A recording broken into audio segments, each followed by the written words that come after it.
Hello viewers, আসসালামু আলাইকুম। আমি চলে আসছি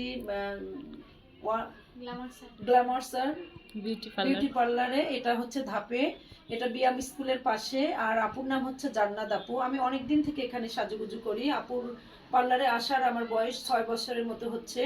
এখানে আপু খুব সুন্দর করে সাজায়, আপনার ইয়ে থেকে, ফেসিয়াল থেকে, ম্যাসাজ থেকে, আপনার চুল রিবন্ডিং থেকে, বউ সাজানো, তারপরে পার্টি সাজ, আপনার ছোটখাটো সব সাজে আপুর কাছে আমি সাজি। আমার বাসার একটু ছোট পার্টি হলে, জন্মদিন, তারপর বিয়ের পার্টি, সব কিছু আপুর কাছে আমি চলে আসি এই পার্লারে।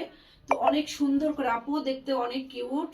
আপুর সাজ গোজ মানে হাতের ইয়ে এত সুন্দর। আপনারা সবাই মিলে চলে আসবেন এখানে। অনেক সুন্দর মানে বউ সাজানো, তারপরে পায়ের আপনার ইয়ে ম্যানিকুর পেডিকুর থেকে সব কিছু। তো আমি এখানে চলে এসেছি, আজকে আমার বিয়ের পার্টি। আমি এখন আপুর কাছে সাজাই নিলাম, সময়ও বেশি লাগে না। তো 1 ঘন্টার মতো সেজে এখন আমি বাসায় চলে যাচ্ছি। আপনারা দেখেন আমার সাজটা চোখ বন্ধ কেমন করে। লাগতেছে। আপনাকে অনেক সুন্দর লাগতেছে, আপনি এমনিতেই অনেক সুন্দর। আর আমার রেগুলার ক্লায়েন্ট সবাইকে, আপুকে অনেক অনেক ধন্যবাদ। থ্যাংক আপু ইউ বেশি আপু, প্রাইস আমার কাছে রাখে না, আমি ফ্যামিলির মতো হয়ে গিয়েছি। আপুকে এই জন্য অনেক অনেক ধন্যবাদ। থ্যাংক তো ইউ আপু। আপনারা সবাই চলে আসবেন এখানে। তো আজকে এই পর্যন্ত। আল্লাহ হাফেজ, বাই বাই। থ্যাংক ইউ আপু, এত সুন্দর একটা রিভিউ দেওয়ার জন্য আপু আপনাকে অনেক অনেক অনেক ধন্যবাদ আপু। আবার কালকে চলে এসেছি আমি মেসেজ করার জন্য আপনার কাছে। ইনশাল্লাহ আপু, ইনশাল্লাহ। থ্যাংক ইউ আচ্ছা, আপু, থ্যাংক আল্লাহ ইউ সো হাফেজ আপু। মাচ। হ্যাঁ। আল্লাহ